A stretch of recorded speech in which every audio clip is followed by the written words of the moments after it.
Hello students, आज हम NCERT Hindi की 9वीं कक्षा की पाठ्य पुस्तक गंगा के पाठ 3 संवादहीन के प्रश्न उत्तर करेंगे। पिछली वीडियो में हमने इस पाठ को पढ़ा व समझा था। अगर किसी बच्चे ने वह वीडियो नहीं देखी है तो आप चैनल पर जाकर पहले उस वीडियो को जरूर देख लें ताकि आप इस पाठ के सभी प्रश्न अच्छे से समझ पाएं। तो आइए अब आज का वीडियो शुरू करते हैं। यदि वीडियो अच्छा लगे तो वीडियो को लाइक और चैनल को सब्सक्राइब भी जरूर कर लीजिएगा। पहला प्रश्न है, अभ्यास से रचना से संवाद, मेरे उत्तर मेरे तर्क। निम्नलिखित प्रश्नों के सटीक उत्तर चुनिए और यह भी बताइए कि आपको ये उत्तर उपयुक्त क्यों लगते हैं। तो आपको प्रश्न दिए गए हैं, उनके 4 ऑप्शंस यानी कि विकल्प दिए गए हैं। ठीक है, तो आपको जो भी सही उत्तर लगता है उसको आपको चुनना है और अपने उत्तर चुनने का कारण भी बताना है कि आपको यही उत्तर सही क्यों लगता है। तो पहला प्रश्न देखिए, कहानी में ताई और मिट्ठू का संबंध किस भाव को दर्शाता है। तो ऑप्शन है परोपकार और त्याग, दूसरा ममता और स्नेह, तीसरा करुणा और क्रोध या जिज्ञासा और सहायता। तो इन चारों में से जो सही उत्तर है वो आपका है ममता और स्नेह। ठीक है, यानी कि ऑप्शन ख। ठीक है, तो ममता और स्नेह यानी कि ख ऑप्शन आपका सही रहेगा। और कारण क्या है कि ताई मिट्ठू को अपने बच्चे की तरह मानती है और उस पर अपार ममता लुटाती है। मिट्ठू भी उनका साथी बन जाता है जिससे दोनों के बीच स्नेह का गहरा रिश्ता बनता है। फिर अगला प्रश्न है, जगन मास्टर द्वारा मिट्ठू को पिंजरे से बाहर निकालना किस भावना या मूल्य का संकेत देता है। ऑप्शन है अनुशासन और परंपरा, उदासीनता और असावधानी, आत्मगौरव और विद्रोह या करुणा और नैतिकता। तो सही उत्तर क्या है, करुणा और नैतिकता यानी कि ऑप्शन घ। ठीक है, और कारण है कि जगन मास्टर को लगता है कि किसी भी प्राणी को पिंजरे में बंद रखना गलत है, इसलिए वे करुणा और नैतिक जिम्मेदारी के कारण उसे आज़ादी देने की कोशिश करते हैं। फिर अगला प्रश्न देखते हैं, प्रश्न 3, मिट्ठू का उड़ जाना किस विचार को प्रस्तुत करता है। भोजन की खोज को, प्रेम की आकांक्षा को, स्वतंत्रता की चाह को या पक्षियों में सम्मान की प्रवृत्ति को। तो सही उत्तर क्या है हमारा, स्वतंत्रता की चाह। ठीक है, यानी कि ऑप्शन ग। और कारण क्या है कि मिट्ठू अंततः पिंजरे से बाहर निकलकर उड़ जाता है, जो यह दिखाता है कि हर जीव स्वाभाविक रूप से स्वतंत्र रहना चाहता है, कि किसी को भी कैद रहना पसंद नहीं है, सभी चाहते हैं कि हम स्वतंत्र रहें, आजाद रहें। फिर अगला प्रश्न देखिए, प्रश्न 4, ताई के जीवन के दुख का मुख्य कारण क्या था। ऑप्शन है सम्मान और प्रतिष्ठा में कमी आना, परिवार से दूरी और संवाद का अभाव, आर्थिक विपन्नता और निर्धनता या मिट्ठू के प्रति प्रेम और संवाद। तो इस प्रश्न का सही उत्तर क्या है, परिवार से दूरी और संवाद का अभाव। कि एक तो वो परिवार से दूर थी अपने, और संवाद यानी कि बातचीत का अभाव था, कोई भी उनके साथ बात करने वाला नहीं बचा था। ठीक है, तो ताई के जीवन के दुख का मुख्य कारण परिवार से दूरी और ताई के जीवन के दुख का मुख्य कारण परिवार से दूरी और संवाद का अभाव था। और कारण क्या है, उनके बेटे बहू और बेटियां दूर हो जाते हैं जिससे वे अकेली रह जाती हैं, और उनका सबसे बड़ा दुख संवाद और साथ की कमी है। फिर अगला प्रश्न देखिए, प्रश्न 5, कहानी में मानव समाज में व्याप्त किस विसंगति को उजागर किया गया है। मानव समाज में व्याप्त यानी फैली हुई किस विसंगति यानी समस्या को उजागर किया गया है। मजबूरी को, कर्मपरायणता को, अकेलापन को, संवाद धर्मिता को। तो सही उत्तर क्या है, अकेलापन। ठीक है, यानी कि ऑप्शन ग। और कारण क्या है, पूरी कहानी में यह दिखाया गया है कि आधुनिक जीवन और परिवार के बिखराव से लोग भावनात्मक रूप से अकेले हो जाते हैं, भले ही उनके पास सहारा देने वाली चीजें क्यों ना हो। अब अगला प्रश्न देखिए, मेरी समझ मेरे विचार। नीचे दिए गए प्रश्नों पर कक्षा में चर्चा कीजिए और उनके उत्तर लिखिए। तो प्रश्न है, भगवान कैसे नैया पार लगेगी।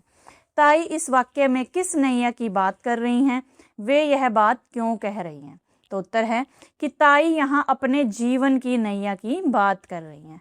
वे यह बात इसलिए कहती हैं क्योंकि वे बूढ़ी और अकेली हो चुकी हैं, परिवार दूर हो गया है, घर सूना है और जीवन चलाना उनके लिए कठिन हो रहा है। अपने भविष्य और बुढ़ापे की चिंता से वे घबराकर भगवान से पूछती हैं कि उनका जीवन अब कैसे कटेगा। फिर अगला प्रश्न देखिए, प्रश्न 2, धीरे धीरे सब पराये हाथ में चला गया। इस वाक्य में किस घटना की ओर संकेत किया गया है।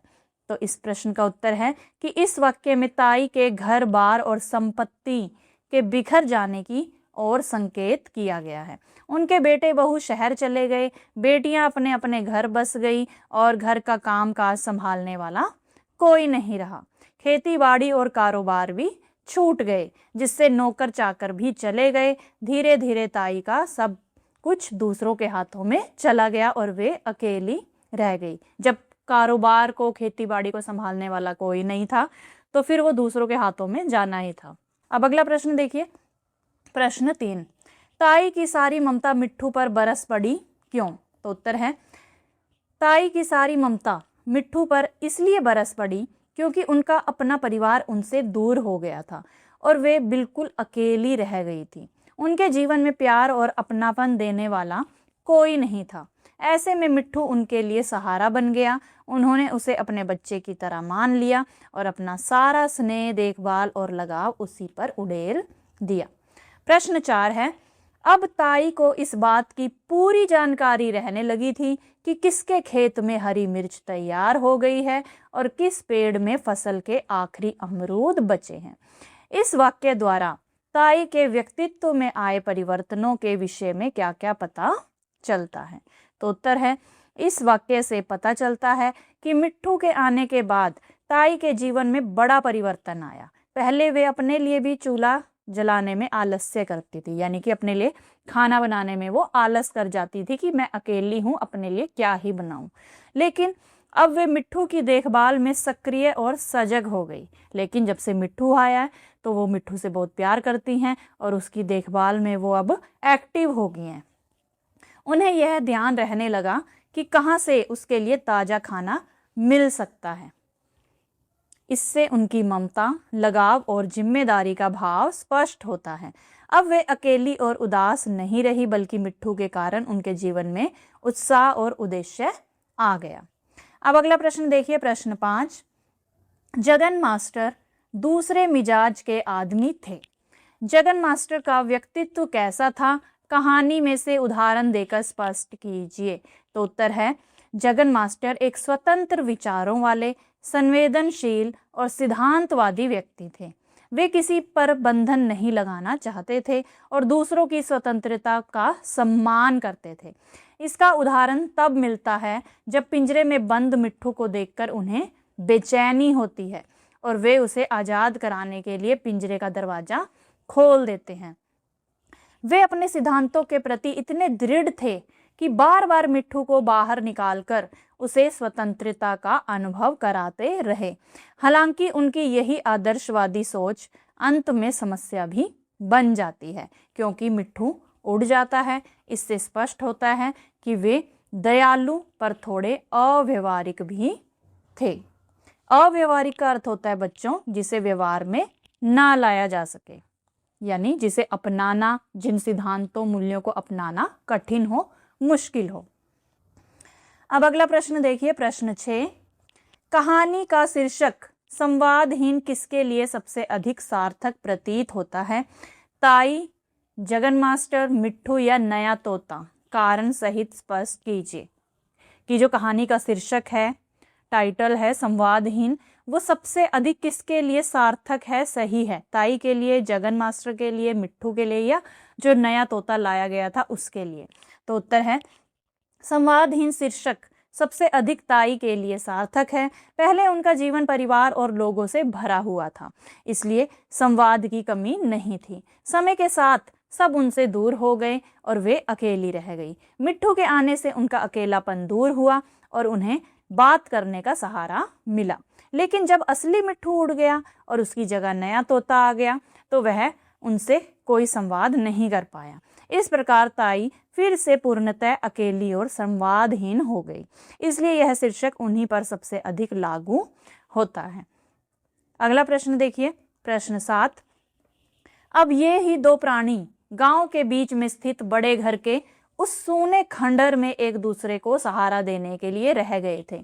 ताई के बड़े से घर को सूना खंडहर क्यों कहा गया होगा? कि ताई का इतना बड़ा घर था लेकिन उस घर को सूना खंडहर क्यों कहा गया है? तो उत्तर है कि ताई के बड़े घर को सूना खंडहर इसलिए कहा गया है क्योंकि वहां अब पहले जैसी रौनक और चहल पहल नहीं रही। पहले घर में परिवार, नौकर चाकर, त्योहार और गतिविधियां थी। ठीक है, कि पहले परिवार था घर में तो चहल पहल, रौनक जो है बनी रहती थी, जिससे घर जीवंत था, ऐसा लगता था कि घर में भी जीवन है।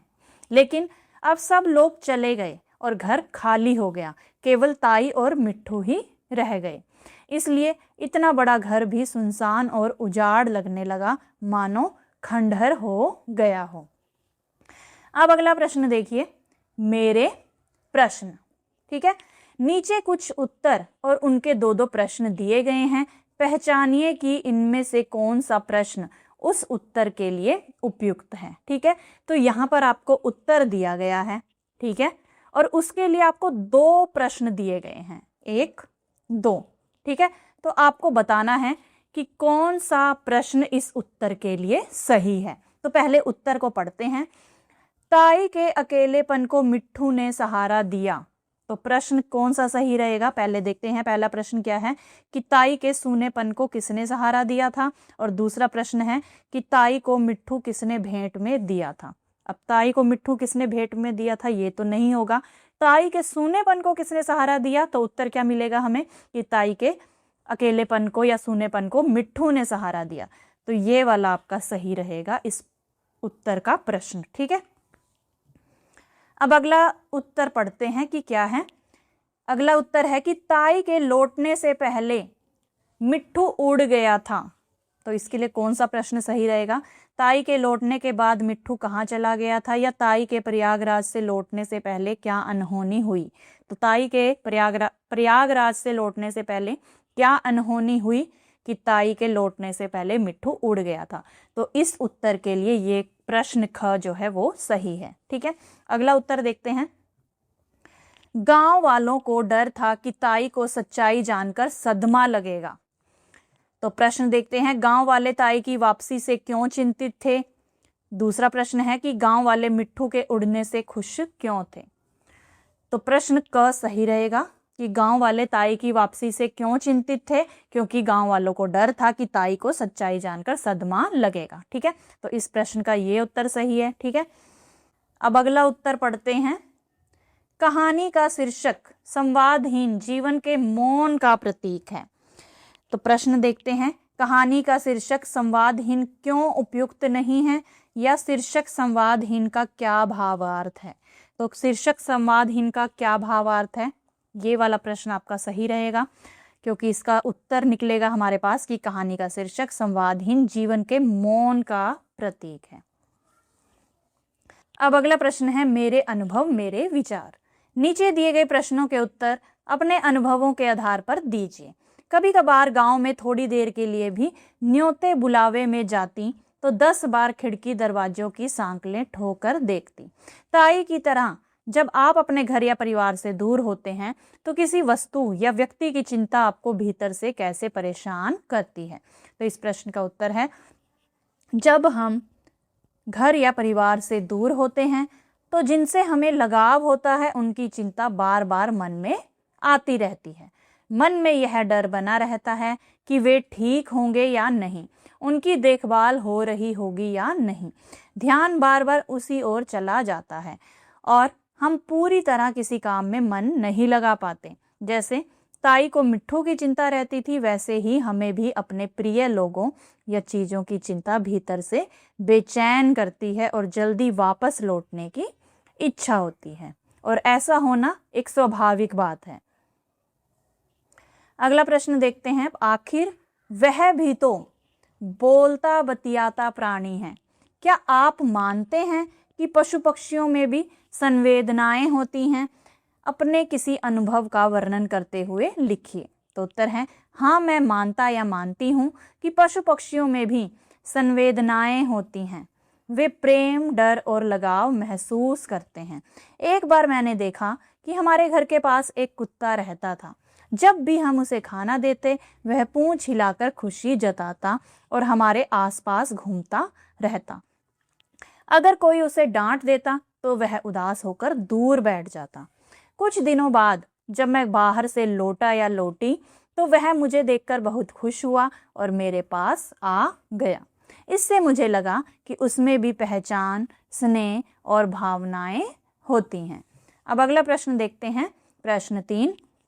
गणपत ने ही एक सुझाव दिया कि मिट्ठू की ही सूरत शक्ल का एक दूसरा तोता ले आया जाए ताकि ताई को भ्रम में रखा जा सके। ताई को भ्रम में रखना उचित था या नहीं? तर्क सहित अपने विचार लिखिए। तो उत्तर है ताई को भ्रम में रखना पूरी तरह उचित नहीं था। हालांकि गणपत की मंशा गलत नहीं थी। हालांकि जो गणपत था उसकी मंशा यानी उसका इरादा जो है वो गलत नहीं था। वह तो ताई को अचानक लगने वाले दुख और सदमे से बचाना चाहता था, इसलिए उसने ऐसा उपाय किया। लेकिन सच को छिपाना सही नहीं माना जा सकता, क्योंकि इससे विश्वास टूट सकता है। और दूसरी तरफ यदि ताई को सच्चाई पता चल जाती तो उन्हें और अधिक दुख होता। तो बेहतर यही होता कि उन्हें धीरे धीरे सच्चाई बताई जाती ताकि उन्हें एकदम से दुख ना पहुंचे। इसलिए यह कदम भावना से सही पर व्यवहार में गलत कहा जा सकता है, कि भले ही उसकी मंशा जो है, इरादा जो है वो गलत नहीं था, लेकिन दूसरी तरफ देखा जाए तो झूठ बोलना एक गलत बात है। किसी को भ्रम में रखना वो भी गलत है। अगला प्रश्न है। ताई सोच रही थी कि उन्हें देखते ही मिट्ठू राम राम सीता राम की रट लगाकर आसमान सिर पर उठा लेगा। क्या कभी ऐसा हुआ है कि आपने सोचा कुछ और हुआ कुछ और? उस अनुभव को लिखिए। तो उत्तर है हाँ, ऐसा मेरे साथ भी हुआ है। एक बार मैं परीक्षा के बाद बहुत उत्साहित था या थी और सोच रहा या रही था कि मेरे बहुत अच्छे अंक आएंगे। मैंने घर पर भी सबको बता दिया कि मैं टॉप करूंगा या करूंगी। लेकिन जब परिणाम आया तो मेरे अंक उम्मीद से कम थे। कि जब रिजल्ट आया तो जितने मुझे उम्मीद थी अंक आने की, वो उम्मीद से बहुत ही कम थे। मुझे बहुत निराशा हुई। तब मुझे समझ आया कि केवल उम्मीद करना ही काफ़ी नहीं होता, बल्कि मेहनत भी उतनी ही जरूरी होती है। इस अनुभव ने मुझे आगे के लिए और गंभीर बना दिया। अब अगला प्रश्न है। मिट्ठू अब पिंजरे में रहने के इतने आदी हो चुके थे, यानी इतनी आदत हो गई थी उसे पिंजरे में रहने की, कि उन्होंने बाहर आने की कोई इच्छा नहीं प्रकट की। क्या प्राणी सचमुच पिंजरे में रहने के आदी हो सकते हैं? अपने उत्तर के समर्थन में अपने आसपास से उदाहरण भी दीजिए। तो उत्तर है हाँ, प्राणी सचमुच पिंजरे या बंधन के आदी हो सकते हैं। लंबे समय तक एक ही जगह रहने से वे उसी को अपना सुरक्षित स्थान मानने लगते हैं और बाहर की स्वतंत्रता से डरने लगते हैं। उदाहरण के लिए मैंने देखा कि घरों में पाले गए पालतू पक्षी या जानवर कई बार खुले में छोड़ने पर भी दूर तक नहीं जाते, बल्कि अपने पिंजरे या मालिक के पास ही लौट आते हैं। इसी तरह चिड़ियाघर के कुछ जानवर भी खुले वातावरण में तुरंत सहज नहीं हो पाते। इससे स्पष्ट है कि आदत और वातावरण प्राणी के व्यवहार को बदल देते हैं। अब अगला प्रश्न देखते हैं। प्रश्न है विधा से संवाद कहानी का सौंदर्य। संवादहीन कहानी में अनेक विशेष बिंदु हैं जो इसे प्रभावपूर्ण बनाते हैं। नीचे कहानी के कुछ विशेष बिंदु और उनके उदाहरण दिए गए हैं। आप भी कहानी से इसी प्रकार के एक एक उदाहरण खोजकर लिखिए। ठीक है, तो विशेष बिंदु दिए गया है, उसका अर्थ दिया गया है और एक उदाहरण भी दिया गया है। ठीक है, तो विशेष बिंदु तो हो गया ये, जैसे चित्रात्मकता, दृश्य बिंब। ठीक है, और इसका अर्थ हो गया ये, शब्दों के माध्यम से पाठक के मन में स्पष्ट और जीवंत चित्र या छवियां बनाना। और एक उदाहरण हमें दिया गया है ये वाला कि मिट्ठू एक डाल से दूसरी डाल पर, एक पेड़ से दूसरे पेड़ पर अपने पंख तोलने में मशगूल रहे। ठीक है, तो ये क्या है, चित्रात्मकता का उदाहरण। तो हमें भी कहानी से इसी प्रकार के एक एक उदाहरण जो है वो अपनी ओर से खोजकर लिखने हैं। ठीक है, एक तो हमें दिया गया है, तो दूसरा हमने लिखा, सूने घर की भाएं भाएं जैसे उन्हें काटने को दौड़ती थी। ठीक है, फिर अगला देखते हैं। अगला विशेष बिंदु है संवादात्मकता। इसका अर्थ है कथ्य को आगे बढ़ाने के लिए, पात्रों के विचार भाव आदि व्यक्त करने के लिए बातचीत और संवादों का प्रयोग। ये हो गया अर्थ। और उदाहरण हमें दिया गया है, राम राम कहो, सीता राम कहो। अन्य उदाहरण हमें अपनी ओर से लिखना है, गहरी सांस लेकर ताई कहती, भगवान कैसे नैया पार लगेगी। ठीक है, अब अगला देखते हैं। अगला विशेष बिंदु है पुनरुक्ति, और इसका अर्थ है शब्दों की बार बार पुनरावृत्ति से भाव की तीव्रता। यानी शब्दों की बार बार पुनरावृत्ति हो रही है, दोहराई हो रही है। ठीक है, तो जैसे एक उदाहरण हमें दिया गया है, कटेगी कटेगी कटेगी, यानी एक ही शब्द को बार बार दोहराया जा रहा है। तो हमें एक और उदाहरण खुद से लिखना था, तो वो है मर जा मर जा मर जा। ठीक है, अगला देखते हैं। अगला विशेष बिंदु है अतिशयोक्ति, यानी बात को जहां पर बढ़ा चढ़ा के वर्णन किया जाए। तो अर्थ क्या हुआ कि किसी पात्र, घटना, भाव या वस्तु का वर्णन इतना बढ़ाकर करना कि वह असंभव या अविश्वसनीय लगे, अविश्वसनीय जिस पर विश्वास ना किया जा सके। ठीक है, तो एक उदाहरण हमें दिया गया है, रेलगाड़ी में उसका भी टिकट लगेगा, आखिर वह भी तो बोलता बतियाता प्राणी है। यानी बात को बढ़ा चढ़ाकर बताया गया है कि रेलगाड़ी में तोते का भी टिकट लगेगा क्योंकि वो भी बोलता है। फिर अन्य उदाहरण हमें खुद से लिखना था, जो है मिट्ठू राम राम सीता राम की रट लगाकर आसमान सिर पर उठा लेगा, कि तोता जो है आसमान को सिर पर उठा लेगा। यानी बात को बढ़ा चढ़ाकर यहाँ पर वर्णन किया गया है।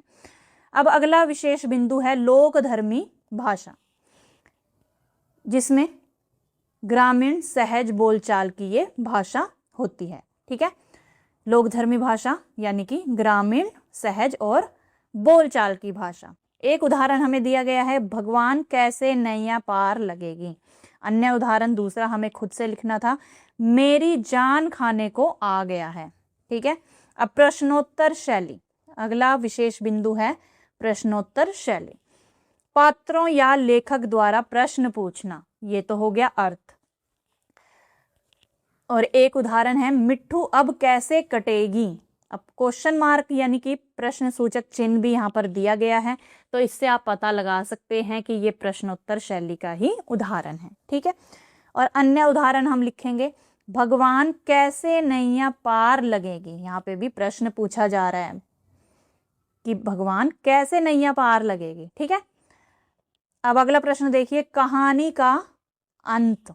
किसी कहानी का अंत अनेक प्रकार से हो सकता है, जैसे सुखांत यानी हैप्पी एंडिंग जिसे आप कहते हैं। ठीक है, जब कहानी का अंत प्रसन्नता सफलता से होता है, ठीक है, तो अब तब हम कहते हैं कि हैप्पी एंडिंग हो गई है इस कहानी की। दूसरा है दुखांत यानी दुख भरा अंत, जब कथा का अंत जो है दुख, वियोग, मृत्यु या हानि से होता है। अगला है मुक्त अंत, जब कहानी स्पष्ट रूप से खत्म नहीं होती बल्कि सोचने के लिए छोड़ दी जाती है। फिर है अप्रत्याशित अंत, जब अंत अचानक और अप्रत्याशित रूप से सामने आता है। अगला है यथार्थवादी अंत, जब कहानी का अंत जीवन की सच्चाई जैसा लगे, जैसे रियल लाइफ जैसा लगे। ठीक है, अगला है प्रेरणात्मक अंत, जब हमें प्रेरणा मिले जिस कहानी के अंत से, जब कहानी के अंत में कोई प्रेरणा या सकारात्मक सोच दी जाए, सकारात्मक यानी कि पॉजिटिव। फिर है व्यंग्यात्मक अंत, जब कहानी का अंत जो है वो व्यंग्य या कटाक्ष से किसी सत्य को प्रकट करता है। ठीक है, अब आपको क्या करना है, आपके अनुसार संवादहीन कहानी के अंत को किस श्रेणी में रखा जा सकता है। ठीक है, जो आपने ये कहानी पढ़ी है संवादहीन, तो इस कहानी के अंत को हम किस श्रेणी में रखें? जो भी हमने अभी ऊपर पढ़े कि इस कहानी का अंत कैसा था, सुखांत था, दुखांत था, मुक्त अंत था, ठीक है, यथार्थवादी था, जो भी आपको सही लगता है उसी श्रेणी में आपको इसे रखना है और अपने उत्तर के कारण भी बताइए। आप इस कहानी का नया अंत किस प्रकार करना चाहेंगे? तो उत्तर है, मेरे अनुसार संवादहीन कहानी का अंत दुखांत और यथार्थवादी है। यह दुखांत है क्योंकि ताई का एकमात्र सहारा मिट्ठू उनसे बिछुड़ जाता है और वे अकेली रह जाती हैं। यह यथार्थवादी भी है क्योंकि जीवन में कई बार छोटी सी गलती या परिस्थिति के कारण प्रिय चीजें हमसे हमेशा के लिए खो जाती हैं। मैं इस कहानी का अंत प्रेरणात्मक और सुखांत बनाना चाहूँगा या चाहूँगी कि ताई के बुलाने पर कुछ समय बाद मिट्ठू वापस आ जाता है और ताई उसे पिंजरे में बंद ना करके खुले में रहने देती है।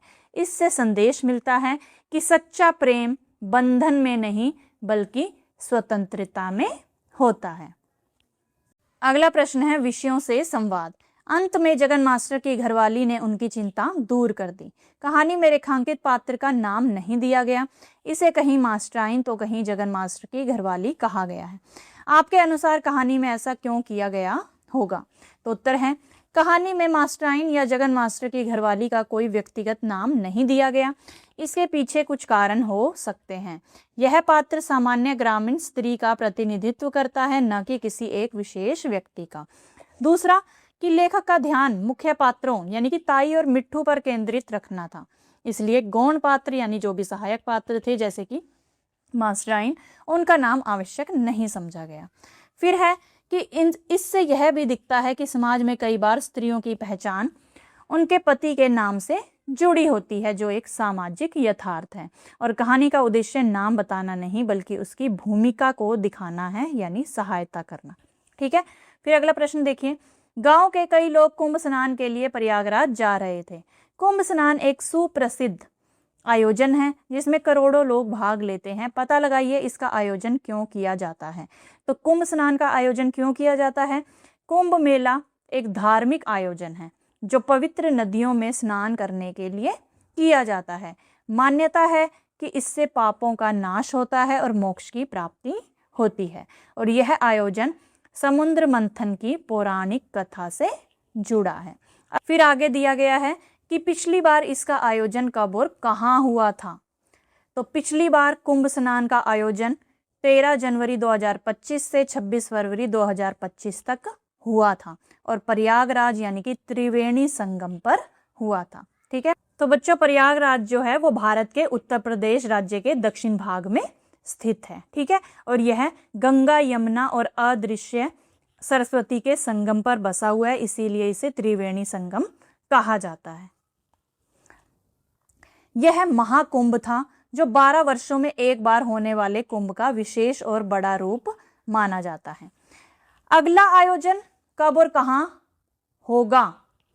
तो उत्तर है, अगला आयोजन 2027 में नासिक में होने की संभावना है और यह कुंभ गोदावरी नदी के तट पर आयोजित किया जाएगा और इसे नासिक कुंभ कहा जाता है। फिर आगे है, मान लीजिए कि ताई आपके मोहल्ले में रहती हैं। वे कुंभ स्नान के लिए कैसे कैसे गई होंगी, उनकी यात्रा का वर्णन कीजिए। संकेत दिया गया है कि कहाँ से कहाँ तक की यात्रा की उन्होंने, टिकट, यात्रा के क्या साधन थे, संगी साथी कौन थे, खान पान, ठहरना आदि। तो यदि ताई हमारे मोहल्ले में रहती तो उनकी यात्रा कुछ इस प्रकार होती। ताई अपने गांव से पहले बस या रेलगाड़ी से नज़दीकी रेलवे स्टेशन तक जाती। ठीक है, वहां से वे ट्रेन द्वारा प्रयागराज पहुंचती। उनके साथ गांव के अन्य लोग भी होते जिससे उन्हें सहारा मिलता। यात्रा के दौरान वे घर से बनी पूड़ी, सब्जी, अचार और लड्डू लेकर चलती। रास्ते में चाय नाश्ता भी करती। प्रयागराज पहुंचकर वे किसी धर्मशाला या टेंट में ठहरती और स्नान के बाद वे भोर में उठकर, भोर यानी सुबह सुबह उठकर संगम पर जाती। गंगा यमुना में स्नान करती, पूजा पाठ करती और फिर प्रसाद लेकर लौटती। फिर आगे दिया गया है कि आपके गांव या नगर में कौन सा मेला, उत्सव या पर्व मनाया जाता है, वहाँ का दृश्य, भीड़, श्रद्धा और वातावरण का वर्णन कीजिए। मेले में कैसी आवाजें, रंग, गंध, खान पान, दृश्य और भाव होंगे।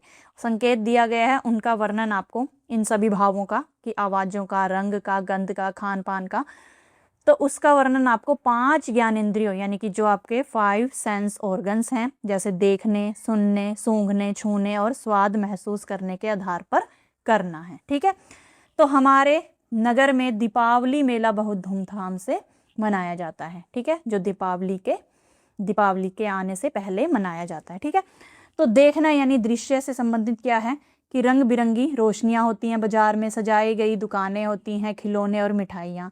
और सुनने यानी ध्वनि संबंधित जो आपका सेंस ऑर्गन है, यानी कि आपके ईयर, कान, पटाखों की आवाज़ सुनते हैं आप, बच्चों की हंसी, दुकानों की पुकार। ठीक है, सूंघना, ठीक है, यानी गंध, जले हुए पटाखों की गंध, मिठाइयों की खुशबू। फिर है छूना, स्पर्श करना, नए कपड़ों की मुलायमता, खिलौनों की बनावट को स्पर्श करना। ठीक है, नए कपड़ों की मुलायमता को देखना, उन्हें जैसे दिवाली पर लोग नए वस्त्र पहनते हैं। ठीक है, तो उन नए कपड़ों की आप मुलायमता को देखते हैं स्पर्श करके कि वो कितने मुलायम हैं। और जो बाज़ारों में खिलौने बिकते हैं, उन खिलौनों की बनावट को भी आप स्पर्श के माध्यम से देख सकते हैं कि वो कितने टिकाऊ हैं। फिर है स्वाद, जलेबी, लड्डू, चाट, समोसे। ठीक है, ये सब आप दिवाली के मेले में खाते हैं। ठीक है, इससे आपको स्वाद का पता चलता है। तो पूरा वातावरण उत्साह, खुशी और श्रद्धा से भरा होता है। लोग नए कपड़े पहनते हैं, एक दूसरे को मिठाइयाँ बांटते हैं और आनंद मनाते हैं। अब अगला प्रश्न देखिए, सृजन। बहू बेटे गांव का मोह छोड़कर शहरों के होकर रह गए। अपना घर छोड़कर नए स्थान पर बस जाना आसान नहीं होता। ताई के बहू बेटों ने गांव क्यों छोड़ा होगा? गांव छोड़ते समय क्या क्या सोचा होगा? अपना घर छोड़ने के लिए स्वयं को कैसे तैयार किया होगा? तो ताई के बहू बेटों ने गांव इसलिए छोड़ा होगा, क्यों छोड़ा होगा? क्योंकि शहरों में रोजगार और कमाई के अधिक अवसर होते हैं। कि शहरों में क्या होता है, रोजगार के, इनकम के और कमाई के जो अधिक मौके होते हैं, जो गांव में उपलब्ध नहीं होते। ठीक है, बच्चों की अच्छी पढ़ाई और सुविधाएं शहर में मिलती हैं। गांव में खेती बाड़ी या कारोबार जो है वो कमजोर पड़ गया होगा, इसीलिए वो शहरों की ओर आए होंगे। फिर है, गांव छोड़ते समय उन्होंने क्या सोचा होगा? तो क्या सोचा होगा? उन्हें अपने पुराने घर, परिवार और यादों को छोड़ने का दुख हुआ होगा, लेकिन भविष्य सुधारने के लिए नई उम्मीदें और सपने भी देखे होंगे। भविष्य सुधारने के लिए यानी कि अपने फ्यूचर को सिक्योर करने के लिए, फ्यूचर को अच्छा बनाने के लिए उन्होंने नई उम्मीदें और सपने भी देखे होंगे। फिर है कि स्वयं को कैसे तैयार किया होगा? तो मन को समझाया होगा कि यह कदम बेहतर जीवन के लिए जरूरी है, बच्चों के भविष्य के लिए जरूरी है। नई जगह पर संघर्ष करने और नई शुरुआत करने का साहस जुटाया होगा। फिर अगला प्रश्न है, वहां बैठे एवजी मिट्ठू ने उन्हें देखकर कोई हरकत नहीं की, कोई रिएक्शन नहीं दिया। ताई सोच रही थी कि मिट्ठू राम राम सीता राम कहेगा, लेकिन एवजी मिट्ठू चुपचाप था। कल्पना कीजिए कि एक दिन असली मिट्ठू वापस आ गया। मिट्ठू ने नए तोते को देखकर क्या कहा होगा? आगे की कहानी लिखिए। तो संकेत हमें दिया गया है कि आप इस कहानी को कैसे प्रारंभ करेंगे। एक दिन आकाश में वही हरे पंख चमके। तो यहाँ से आप शुरुआत करेंगे कहानी की। तो उत्तर है, एक दिन आकाश में वही हरे पंख चमके। ताई आंगन में बैठी थी कि अचानक एक तोता उड़ता हुआ आकर पिंजरे के पास बैठ गया। वह असली मिट्ठू था। मिट्ठू ने नए तोते को देखा और बोला, राम राम, तू कौन? नया तोता घबराकर चुप रहा। असली मिट्ठू फिर बोला, सीताराम बोल, यह मेरा घर है। ताई यह सुनते ही उछल पड़ी, अरे मेरा मिट्ठू लौट आया। ताई की आंखों से खुशी के आंसू बहने लगे। उन्होंने तुरंत पिंजरा खोल दिया। असली मिट्ठू अंदर आया और जोर जोर से बोलने लगा, हर हर गंगे राम राम। नया तोता धीरे धीरे एक कोने में सिमट गया। अब दोनों तोते साथ रहने लगे, लेकिन असली मिट्ठू की आवाज और अपनापन अलग ही था। ताई का सूना जीवन फिर से खुशियों से भर गया। अगला प्रश्न है, अब ये ही दो प्राणी गांव के बीच में स्थित बड़े घर के उस सूने खंडर में एक दूसरे को सहारा देने के लिए रह गए थे। आज घर जाकर अपने किसी बड़े या बुजुर्ग से बात कीजिए, उनसे पूछिए आप जब मेरी आयु के थे, कि आपको अपने घर के किसी भी बड़े सदस्य से या बुजुर्ग से पूछना है कि जब वो आपकी उम्र के थे तब अपना समय कैसे बिताया करते थे, क्या क्या बातें या काम करते थे आदि। उनके कहे हुए अनुभव अपनी पुस्तिका में लिखिए। तो जैसे मान लीजिए आपने अपने दादाजी से बात की है और उन्होंने बताया कि जब वे मेरी उम्र के थे यानी आपकी उम्र के थे, वे दोस्तों के साथ बहुत सारे खेल खेलते थे, जैसे कबड्डी, गिल्ली डंडा। खाली समय में पेड़ों पर चढ़ना, नदी में नहाना उनका पसंदीदा काम था। उस समय टीवी और मोबाइल नहीं थे, इसलिए वे परिवार के साथ बैठकर कहानियां सुनते थे। उन्होंने बताया कि उनके समय में उनका जीवन सादा लेकिन खुशहाल था। अगला प्रश्न देखिए, मिट्ठू ने फिर तिरछी आंख से रोशनदान के बाहर की दुनिया की ओर देखा और ये गए वो गए। मान लीजिए कि जगन मास्टर ने मिट्ठू की खोज के लिए एक विज्ञापन प्रकाशित किया है। अपनी कल्पना से वह विज्ञापन बनाइए। आप समाचार पत्रों में प्रकाशित खोया पाया या तलाश संबंधी विज्ञापन देख सकते हैं। तो विज्ञापन का अर्थ होता है बच्चों एडवर्टाइजमेंट, ठीक है। यानी कि जगन मास्टर ने मिट्ठू के खो जाने की जो सूचना है, विज्ञापन है, वो समाचार पत्र में दिया है ताकि वो मिल जाए। तो आप किस तरह से विज्ञापन लिख सकते हैं? विज्ञापन की हेडिंग होगी आपकी मिट्ठू की तलाश, ठीक है। खोया हुआ तोता मिट्ठू की तलाश। और आप क्या क्या लिखेंगे कि एक हरे रंग का तोता, दिनांक जो भी तारीख है वो यहाँ पर लिखेंगे, को हमारे घर से उड़ गया है, जिस भी तारीख को वो गुम हुआ है, ठीक है। और उसकी विशेषताएं क्या हैं कि हरे पंख हैं, लाल चोंच है, राम राम सीताराम हर हर गंगे बोलता है, बहुत मिलनसार और समझदार है।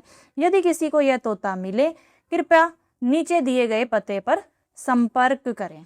पता लिखना है आपको, जगन मास्टर का घर, गांव का नाम लिखना है यहाँ पर, और अपना मोबाइल नंबर भी जरूर दीजिएगा ताकि आपसे संपर्क किया जा सके। और आप अंत में लिख सकते हैं कि सूचना देने वाले को उचित इनाम दिया जाएगा, ठीक है। कि जो भी खोए हुए तोते की हमें सूचना देगा उसे उचित इनाम दिया जाएगा। तो इस तरह से आप विज्ञापन तैयार कर सकते हैं। तो बच्चों इस वीडियो में इतना ही। बाकी के प्रश्न हम अगली वीडियो यानी कि पार्ट 2 में करेंगे। तो मिलते हैं अगली वीडियो में, तब तक के लिए नमस्कार।